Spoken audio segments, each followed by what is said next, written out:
Dear Sam, I am a pleasure seeker. I love booze of all kinds, from absinthe to ouzo. Drugs are a superb invention, as are cigars, hot mud massages, and the seats at the top of the Green Monster. You see, I don't have to work. Life is simple.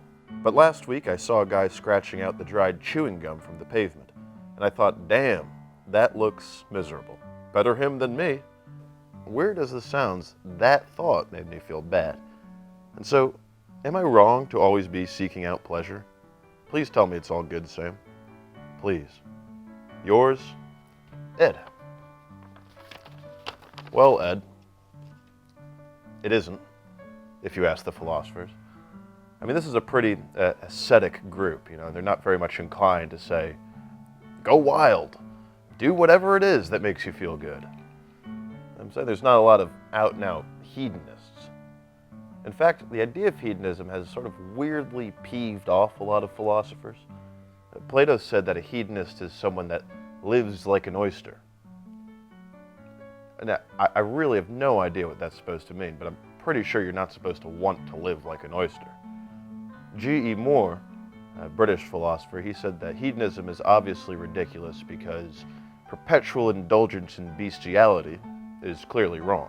Which, fair enough. There is one name, though, that has long been associated with hedonism, and that's Epicurus, 4th century Greek philosopher, founded a school called the Garden, and he would be pissed to find out that the word Epicurean nowadays mostly means going ape for the feel-goods. That's a misunderstanding of Epicurus, and here are the facts. Foremost, Epicurus was an empiricist. That means that he only believed in what his senses could tell him. The only things that exist are the things that you could hear, touch, see, feel, rub, smack, and so on. And now this is actually a pretty radical idea because it means the big man upstairs, gone.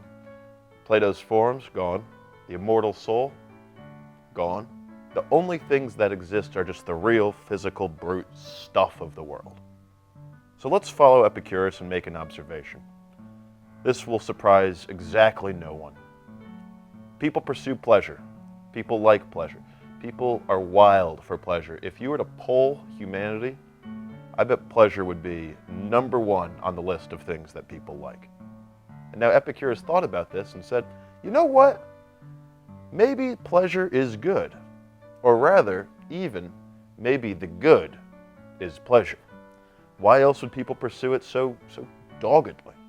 And so he thought that the good is not some inscrutable, highfalutin, abstract moral ideal. It's just mental and physical pleasure. Here's an equally as boring observation. Pain is terrible. Nobody likes pain unless it leads to a greater pleasure. And if pain were to be on the poll, I bet pain would be dead last. And Epicurus thought about this and concluded, not unreasonably, that pain is a sign of things that are bad.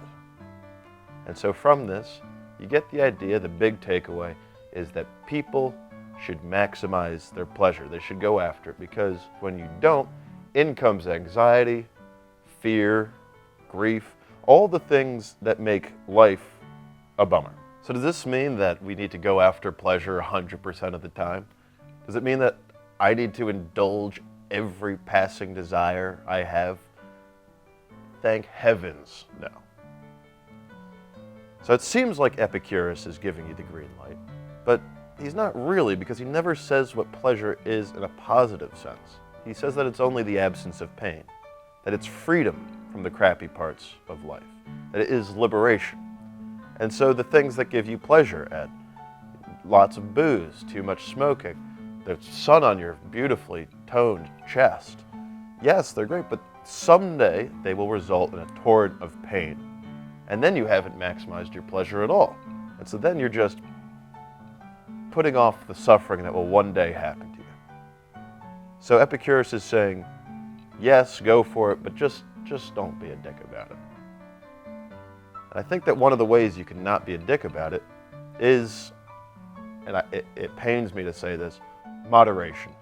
Because with moderation, you can maximize your pleasure but leave yourself content and free of pain. But even Epicurus said that moderation ain't no cakewalk. Also, if you're feeling bad about the pain that other people are going for, Habitat for Humanity. Why don't you do that this summer? I think you'd really enjoy it. Thanks. And I hope this helps.